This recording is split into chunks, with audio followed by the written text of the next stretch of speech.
Hi, I'm Tristan Miller, and you're listening to Positive and Negative, a podcast about the intersectionality between mental health and the arts. Today on the program, I have podcaster, actor, and gelato chef, Lindsey Nelsen. She runs a great podcast over at the Scavengers Network called Historical Hotties. We talk about her experience with post-traumatic stress disorder, being homeschooled, and how that affects your mental health and how you create things. Here she is talking about coping with post-traumatic stress disorder. That crisis counselor did say, every time you start to feel better, your brain is going to feel comfortable releasing a little bit more of the trauma that it's been protecting you from, and so it's going to feel like a setback, but it's actually progress. And eventually there's going to be nothing left that your brain has been, it's going to have let out all the poison, basically, and you will be, obviously PTSD is a thing that stays with you forever, but mine is not active in the way that it was for years. My brain has kind of gotten out all of the stored trauma that I've dealt with it. And now there are obviously things that will always make me feel a little bit, uncomfortable, but it isn't like an active condition in the way that it was at the beginning. The music is done by Billy Conahan. It is To Be or Not, off of the album Leaping with Intent to Fly. You can find that on iTunes, SoundCloud, Spotify, and Bandcamp. This podcast is made possible by my Patreon. You can go to patreon.com/TristanJMiller for early access to unedited versions of these episodes, along with a myriad of other content that I make. If you're interested in seeing me do stand-up, you can go to TristanJMiller.com for my tour dates. All right, let's get to Lindsey.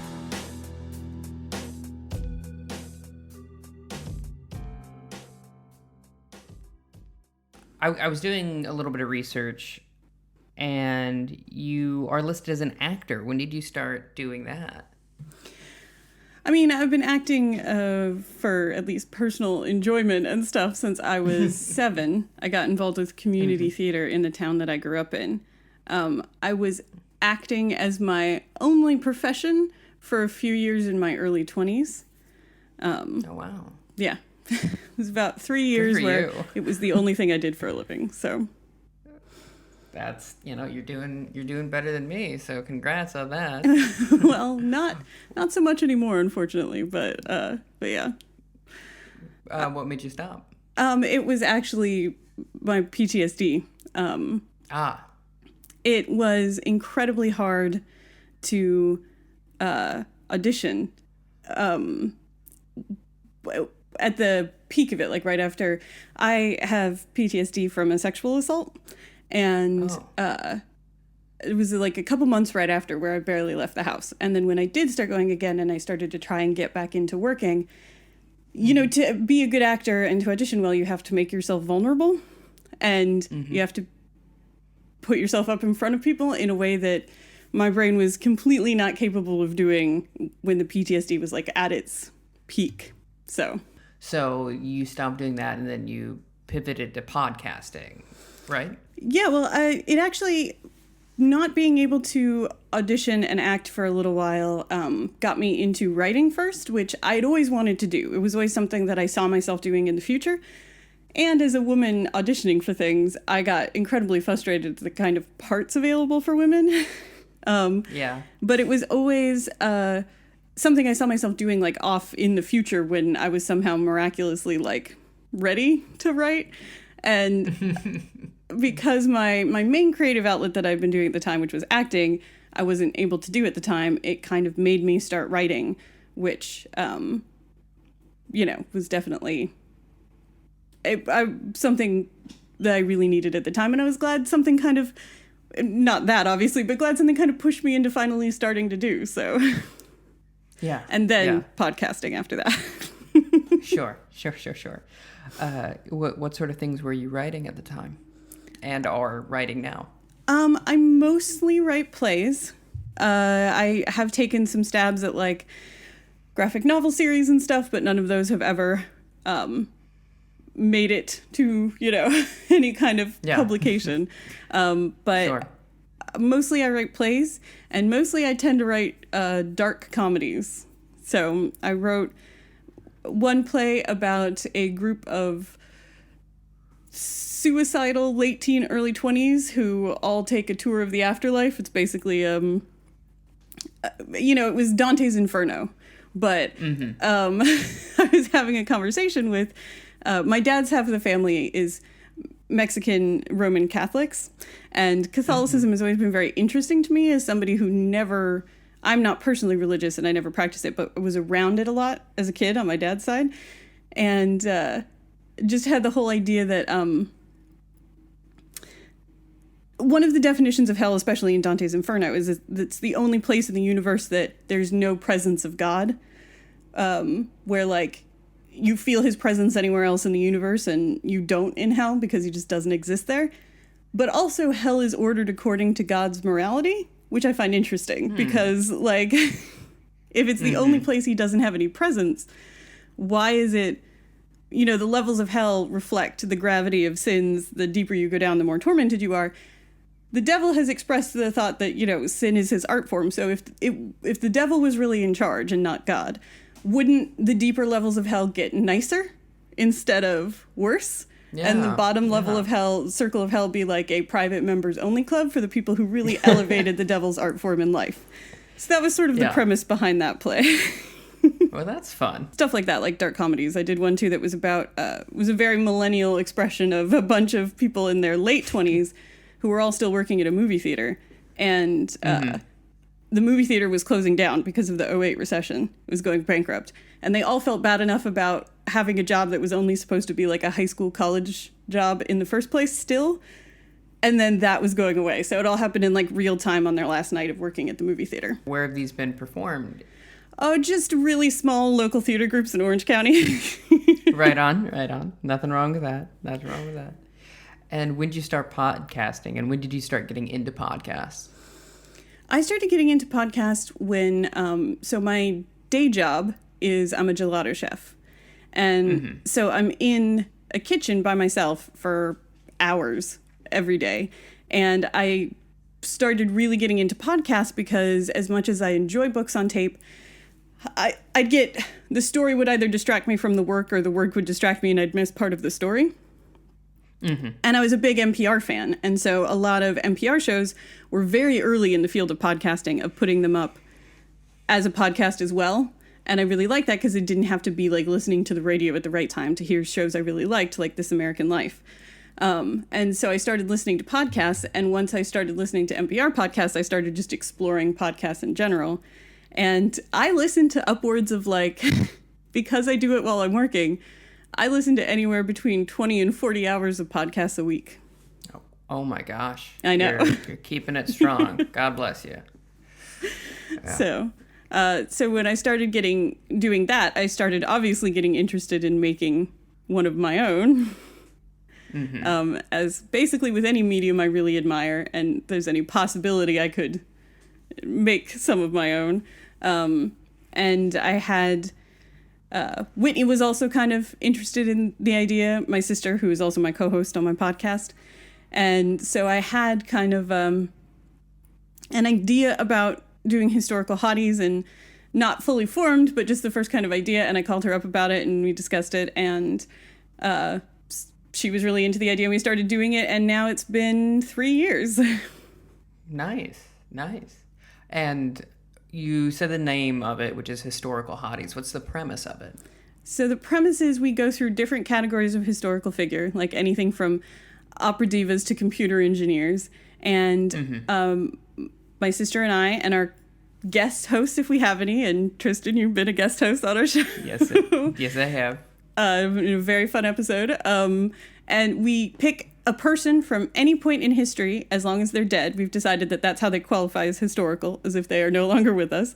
But from any point in history in that category that we personally think is the most attractive, and then we debate them in 4 categories. They're mental attractiveness, physical attractiveness, social impact, and je ne sais quoi.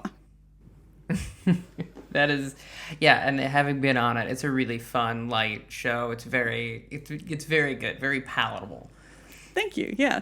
We wanted to make history approachable because I've always been a big history nerd. In fact, for a while, I was a living historian professionally. Oh, really? And I always thought history was very fun and interesting, but people who only know it through like a school context and stuff tend to think of it as either boring or intimidatingly inapproachable or both. And the goal of Historical Hotties was to take historical figures and get you to realize that they were like actual people with, hobbies and quirks and crushes and everything like that. So they might have done amazing things, and a lot of them that we talk about have, but that they're also just humans. And we definitely try to highlight, because in America we've gotten the great white man version of history through official sources, that there are tons of women and minorities and queer people who have made history just as much as anybody else. Earlier in the interview, you mentioned the reason you couldn't go out on auditions, which is that you experienced a sexual assault. How did that come about to the level you're comfortable discussing it? Sure, yeah. So I was actually... I was working as like a haunted house monster. Okay. And I was in a room by myself, which is, I mean, I don't know to go in the whole history and politics of the thing, and I don't necessarily want to like name the place or whatever, but it's a pretty big one. Sure. And just they changed some of the rules that year. And being a monster was always something that you could get a little beat up. People just have like a fear response. And I never knew anybody who got mad at, somebody who you genuinely scared them and they flailed and elbowed you in the, or whatever. You can always tell when it's people genuinely afraid. But also because haunt monsters have this thing where you've created an us and a them category. You've dehumanized people by putting them in like masks and makeup and costumes. And this is an indictment of haunted houses in general, because I'm a very pro haunted house person to this day. But you'd get a lot of people using it as an excuse to be violent. And for a set of reasons, monsters aren't supposed to be in the room by themselves, but because of a weird break schedule and everything, I was in a room by myself. And this group of 5 guys came through who were all, some of them were on drugs, and some of them were just being, clearly this is not unusual behavior for them when they did it. And they made a stupid pass at me, and I kind of insulted them back and kept going, and it just escalated to getting attacked and beat up and assaulted by this group of guys. Now, they were all arrested, so. What was the process like after that? Like coming to terms with that in the immediate, and also now, how many years later? It's a full 12 years since that happened. So okay. I was, it was very strange, because for the first 2 weeks, I was not really fully acknowledging what happened to myself or to other people. I talked about getting beat up more than the getting sexually assaulted. And, I quit immediately after that. So, to most of my friends and family and stuff, they just thought that I quit because they already knew that you could sometimes get kind of hurt being a monster. Both my sister and I have done it, and my mom was against it both times. Yeah. And I don't know, I was in this weird sort of frozen denial state for a couple of weeks. And then when I really let myself sort of start to try and think about it and process it, and it just, it's incredibly overwhelming. PTSD is basically your brain creates this. So you were in a situation that your brain read as life-threatening. And so it records every detail of what was happening around you in that moment, in case that is evidence again in the future of danger, right? So it's part of your lizard brain that's if you were walking along the river and you almost get killed by a lion, that it notices all of the smells and sights that are around so that it can alert you in the future before that there's a lion there and you might die. So, but in modern context, there can be a lot of incidental things around that just don't really have anything to do with being in danger that your brain now associates with danger.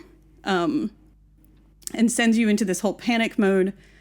And it just basically, PTSD is a state of hypervigilance all the time. Mm-hmm. And your brain is telling you you're not safe, even when logistically you are totally safe. So I would be out trying to, doing something like grocery shopping or whatever, and I would like smell a cologne that was the same as one of the guys or something. And then it would send my brain into this panic spiral where it'd be like, okay, you're not safe here. There's too many people, you have to leave. So you'd leave and you get into your car and it would say, you're still not safe. You have to get somewhere safer. So you lock your car and you drive home, and then you're in your house. But then your brain says you're still not safe. So you lock all the doors, and then your brain says you're still not safe. And then you get in your room, and basically you could sit in the middle of a circle of bear traps with a shotgun, and your brain would still be telling you that you haven't done everything possible to make yourself safe. And it has lots of physical manifestations, like lots of mental conditions do, because you're under so much stress that your body gets tight all the time, and you get achy, and you can't sleep properly, so your body can't recover from things. And the worst insomnia for like the first year. And now I appreciate nothing so much as like a real solid long night's sleep, because insomnia just amplifies everything. When you can't sleep, your body can't recover from anything. So yeah, it was really intense. And one of the things about it is that a lot of people's intuitive responses to me were bad for it. And because I was inside it at the time, I couldn't articulate that. There was all this stuff that I saw after the fact that now I could be much better about helping people to interact with me at the time. But at the time, everything that people would try to do to help would just make stuff worse a lot of times. And it's a really unfortunate bad cycle that is really difficult on everybody around somebody who has PTSD, as well as the person who has PTSD. Mm-hmm. Like what sort of behaviors were those? It's just things like your brain, when people try and comfort you, a lot of times they touch you, which is a way that usually human bodies are comforted. Like somebody hugging you or something, or like, but when your brain is on a hypervigilant alert thing, somebody touching you amplifies it incredibly, and especially somebody touching you that you don't expect. Like if you can't see them, or they don't declare what they're doing before they do it. That's a really big thing when somebody's having an intense PTSD attack, is not doing anything that they don't know is coming. So even just moving in a room or something, that you announce anything that you do before you do it is very helpful. But that wasn't a thing I was in a position to articulate at the time. Right. And how did you learn to articulate these things? Did you go to therapy? I did go to therapy. I am in therapy now, different therapy. I went to like a women's health crisis center for a little bit afterwards. Unfortunately, I did not find, therapy, you have to shop for the right person that you click with. It can be incredibly helpful, but with the therapist that's right for you, And because I didn't have insurance or anything at the time, and I was going to like a women's health clinic, and I just got assigned the person that was there. And I'm sure she was like great in a lot of respects, but she wanted me to I wanted coping mechanisms, and she wanted me to, I don't know. She kept saying that I was trying to control too much of it, and the more you control PTSD, the worse that it gets, and that you have to like just let a PTSD attack happen, that you can't try and stop it, because the more you contain it, the worse it will get when you eventually have it, and you will eventually at some point have to have it. Like when you start that cycle, you have to play through it, and I totally understand that. But also I was looking for like, if I am at my job, I can't just go into a room and like have a freak out for 40 minutes and then come back, There are realities that have to enter into that. And also stuff like she wanted me to not think about anybody else's feelings at that time. She was like, you are in more crisis than like anybody around you. So you have to worry about yourself first and worry about their feelings. Not worry about their feelings at all, basically, that they have to cope with that because like you are coping with more. And I was like, I am not going to intentionally do things that I know are going to hurt people around me. I already feel bad for how much this is impacting the lives of people around me. I understand that there are certain things in which I can not help that, and that, you know, I have to, but I wasn't going to. There was times when I just like wanted to get in my car and drive away and not tell anybody what I was doing and just go somewhere to get out of everything. And the state I was in, that would have significantly scared people. And I wasn't going to do that, you know? So it was that kind of thing. The one thing that she did tell me that has to this day been incredibly helpful is that it's like the way your brain deals with trauma is that every time you sort of reach a new level of processing it, your brain is going to feel that it's safe to let a little bit more out. And so it's going to feel like a setback. It's going to feel like you're back to square one or whatever, but you're really not. Your brain has gotten to a new comfort space that it's going to feel like you can handle a little bit more and process a little bit more. And eventually there's going to be nothing left to process. But for a while, it's going to feel like every time you get better, you get worse again. That was incredibly helpful because that was very true. But knowing that in advance of it happening really helped me frame it differently. Yeah. So I only did that for about 4 months there because, like I said, it didn't really click with the therapist, although I do appreciate the help and especially that. I am a big nerd. And one of the things that helped me the most was actually neurologically understanding everything that was happening. Because understanding the process that your brain is going through really helped me understand that it was a process and it wasn't, you know, the whole process of treating PTSD is turning what's called a hot memory into a cold memory, which is a memory that you can think about without reliving. Because it's a danger memory that's set with adrenaline, whenever you get near it and, like I said, something stimulus in the environment reminds you of it, or you just think about something, or you're trying to talk about it, your brain basically starts reliving it again. And that's where you get, like, flashbacks and auditory and like olfactory hallucinations and stuff of like the things that were happening at the time that whatever was traumatic happened. And just understanding all of the neurological processes of that really helped me get a little distance from it, like when it was happening, and understanding that it was like a thing that had to be played through and you had to get to the point where your brain could think about that memory without reliving that memory. So, yeah. And you mentioned the desire for coping mechanisms. Did you ever receive any from this person / what have you figured out works for you?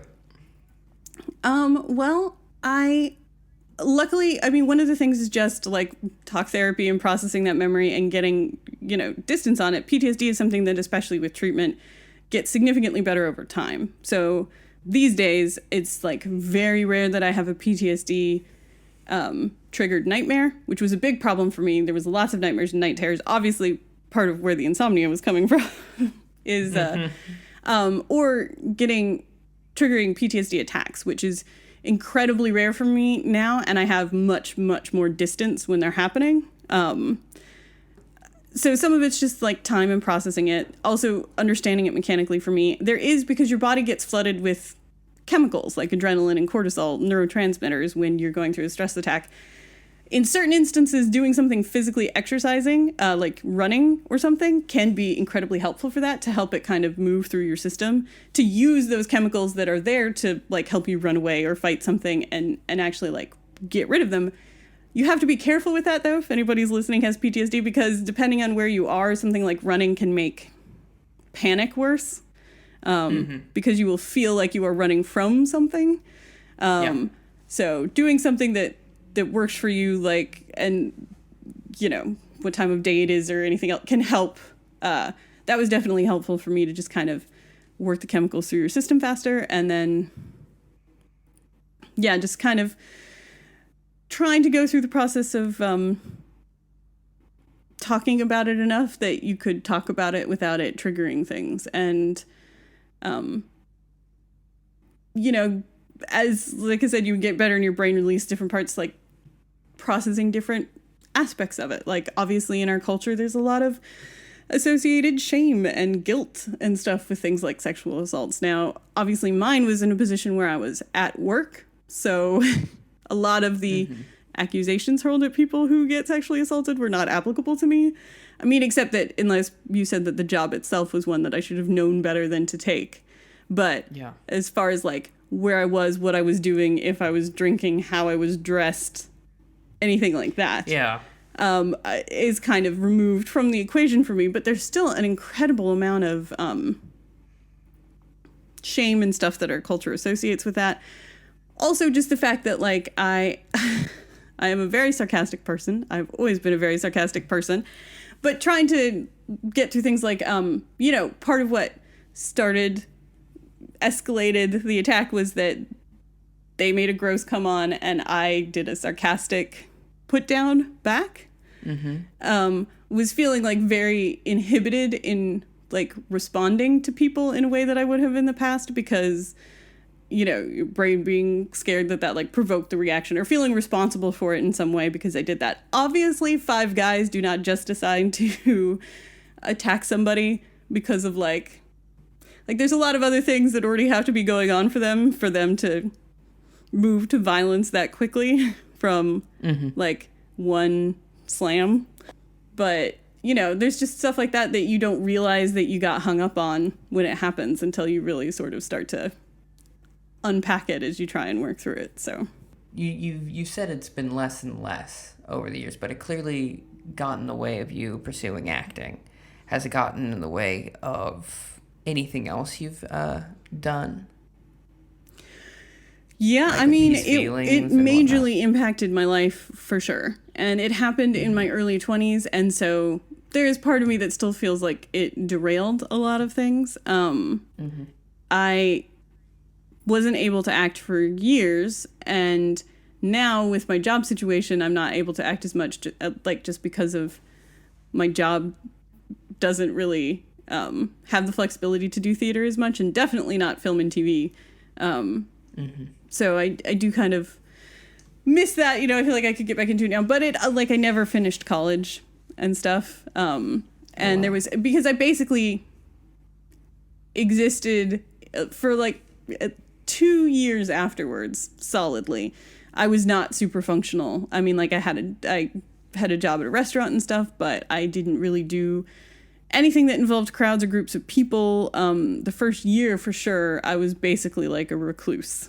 So, except for a couple of close friends who had been friends previously, I didn't really have any kind of life. It was just being in a constant state of trying to cope with hypervigilance for a year. And then there was another year before I really started kind of feeling comfortable putting myself out into social situations again. And it was probably about 3 years before I tried to do any kind of dating again.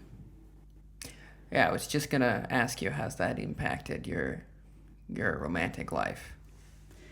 You could go into more detail. It's definitely had an impact on it. There are...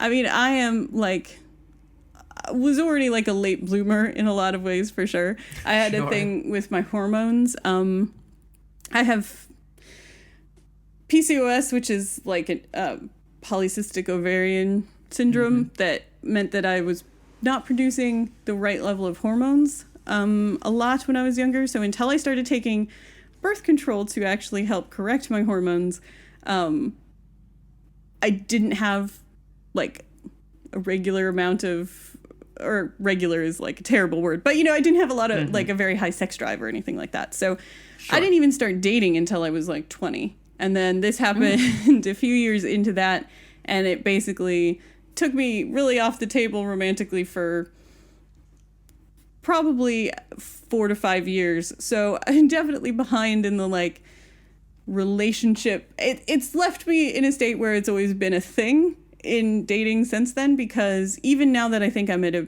very good place with the actual PTSD stuff, it put me so much behind other people that people get weirded out about my lack of long-term relationships or anything like that, because I didn't really do any of that in my 20s. And between that and then also being a recluse, you seem like you've had a pretty isolated life for a number of years. And did that lead to any sort of depressive episodes? Yeah, I've definitely had some issues with feeling lonely and isolated. I am I've always been sort of a weird person. I was homeschooled, and so, but I've always really loved community. Like, that's one of the things I've always really loved about theater, is the way that theater is such a unique kind of bonding experience. Because you're all making this thing together, and you're all like depending on each other out on stage and stuff in this way that was always really great. But I'm also a person who has never, like, I didn't go to a normal high school or anything, so I've always been kind of like a fringy, weird person a lot of things. I can relate. And that definitely exacerbated from the PTSD that made me very reclusive, and I've had some difficulty with feeling too isolated in my life at certain times. Absolutely. How have you pushed past those feelings and like tried to find some balance there? Well, I have always been a person that liked myself, and I think one of the things about being alone is that you have to like yourself as a person. You have to be comfortable with your own company, and that definitely makes being alone more of a, I don't know. I am an introvert, and so I've always liked time by myself, but then you can realize that you're getting too much of it. You've fallen into patterns where you aren't pushing yourself to interact with people enough, and then, the loneliness kind of sneaks up on you. So definitely trying to do things like book clubs and whatever that just get me out interacting with people more, because I really do love it when I do it, but I can have, some reluctance to get out there and engage with people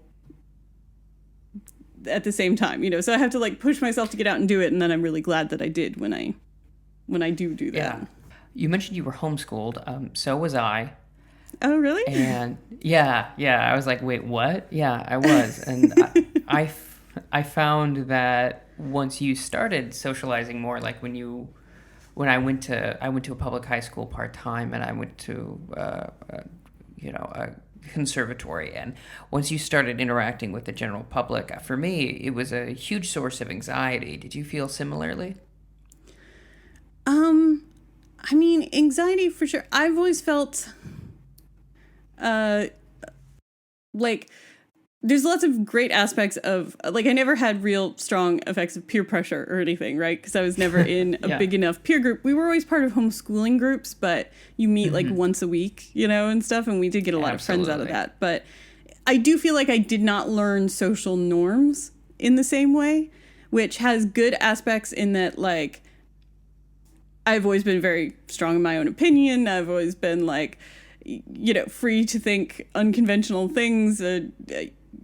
Certainly about the way that society views women, I have felt very little constraint by, obviously constrained in the way that the world still feels that and, tries to impose that externally on me, but I've never felt very pressured to meet like beauty standards or anything.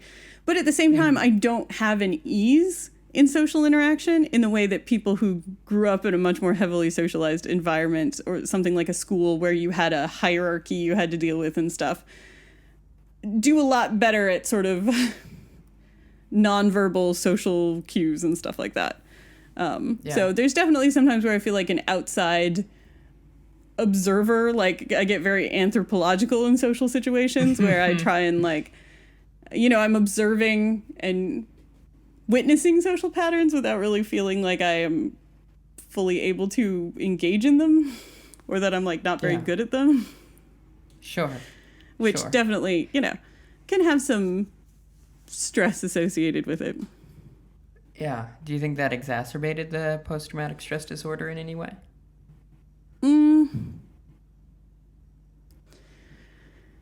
I don't know. I think it made me feel more self-conscious when I was trying to get back into things, like when I tried to start socializing again and when I tried to start dating again, when it was never something I felt particularly skilled at in the first place. That probably made me feel more anxiety about trying to get back into it. I don't know that it made me feel more detached or different from people, but yeah, I don't know. In some ways, I think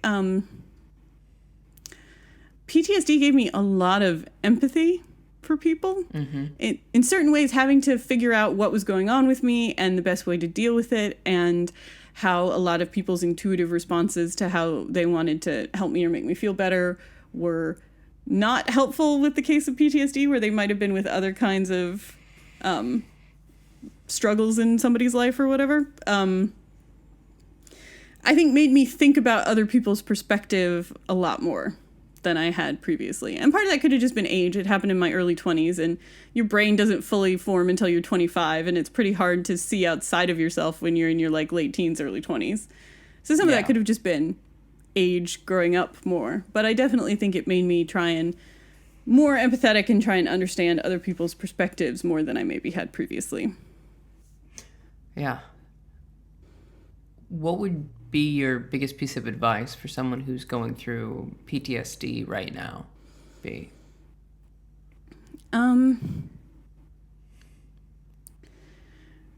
I would definitely say, and I don't know if this would be as helpful for everyone or if this is just the way that my brain has always worked, understanding the processes really did help me, because it demystified, instead of feeling like this overwhelming force is like overtaking you and controlling you, and there's nothing you can do about it or no logic or anything when you start getting a PTSD attack.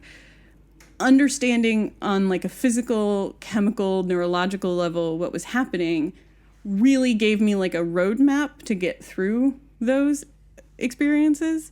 Where I was like, if I can recognize that my body is doing this, then next it's going to do this. And that I could kind of, instead of it just feeling like this mysterious, overwhelming force that would kind of come and you had no idea how long it was going to stay or how bad it was going to get, or, you know, if there was going to be flashbacks or if there wasn't going to be flashbacks. And some of that obviously is still, you don't know for sure, but just having an understanding of the physiology was very helpful for me. And then really one of the most helpful things ever was when that crisis counselor did say, every time you start to feel better, your brain is going to feel comfortable releasing a little bit more of the trauma that it's been protecting you from. And so it's going to feel like a setback, but it's actually progress. And eventually there's going to be nothing left that your brain has been, it's going to have let out all the poison, basically. And you will be, you know, obviously PTSD is a thing that stays with you forever, but mine is not active in the way that it was for years. You know, my brain has kind of gotten out all of the stored trauma that I've dealt with it. And now there are obviously things that will always make me feel a little bit, you know, uncomfortable, but it isn't like an active condition in the way that it was at the beginning. For me, that was very helpful.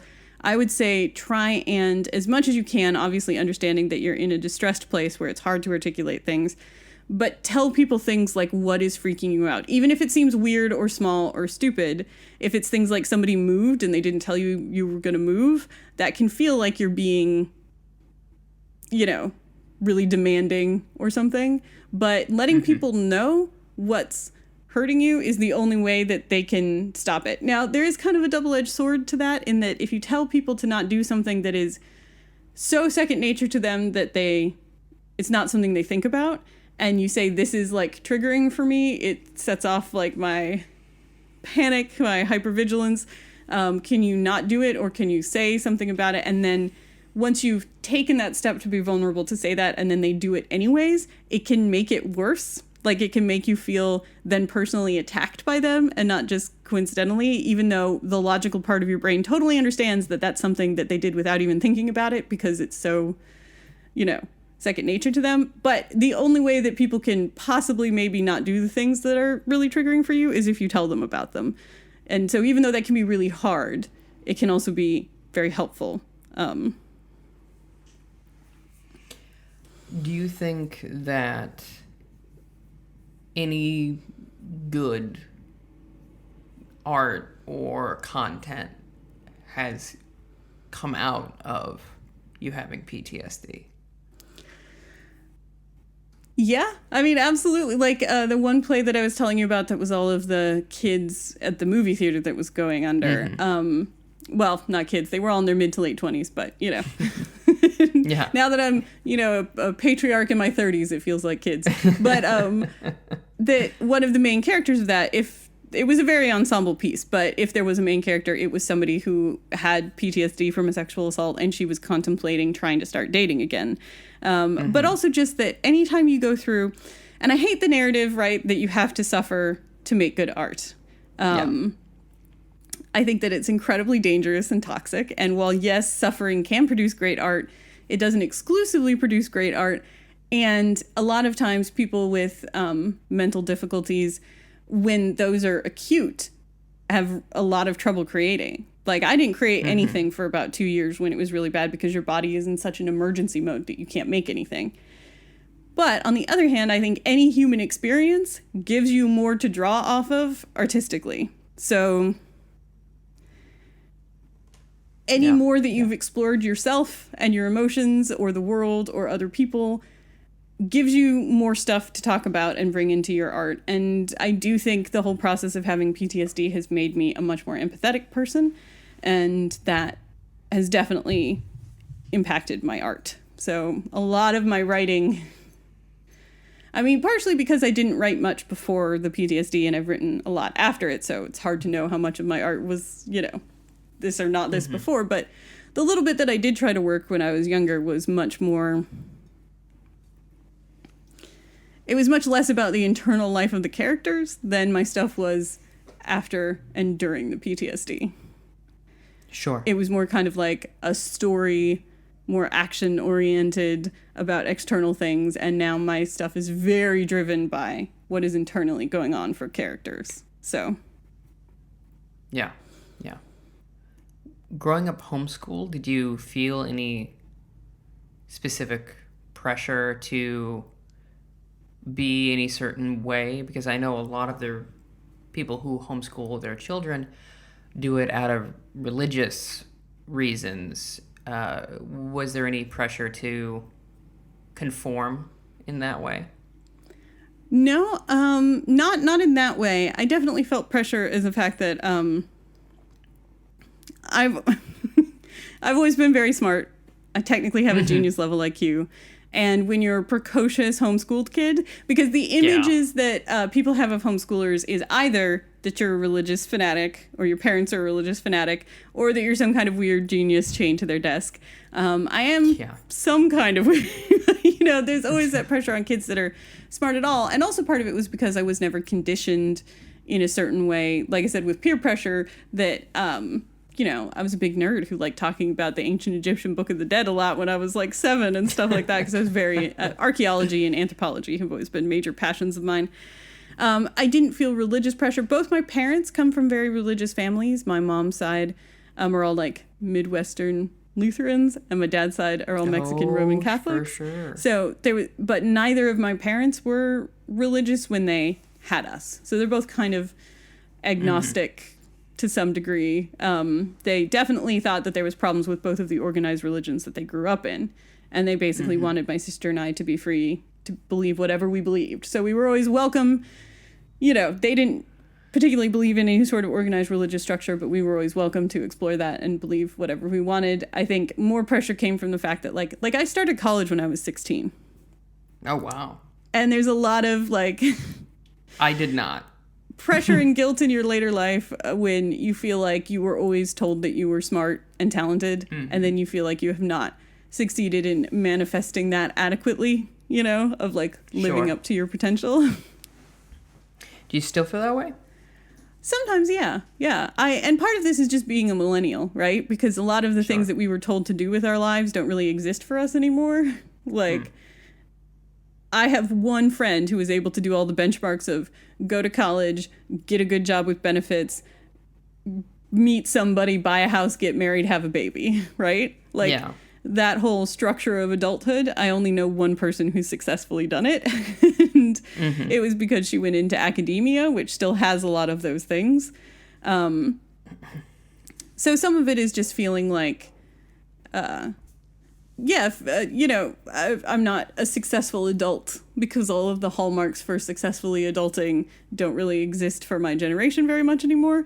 But also the fact that while I do feel like I do a lot of things that have a lot of value, and I'm a very creative person, and I'm good at things. I do feel that the level of expectations that people had for me as like a genius, I do feel like I've, fall short of those sometimes. That is something that I struggle with, trying not to feel like that and appreciate the things that I do for the value that they have. And try and push myself to do more things and fully use all of the capacities of my brain, which I don't always do, but, That all makes sense. Thanks so much for coming on. Absolutely. Thanks for having me on. I think it's great to have a show where people can talk about, neuro-non-typical and mental health issues, because we are weirdly uptight about them in this culture. So I think it's a great thing that you're doing.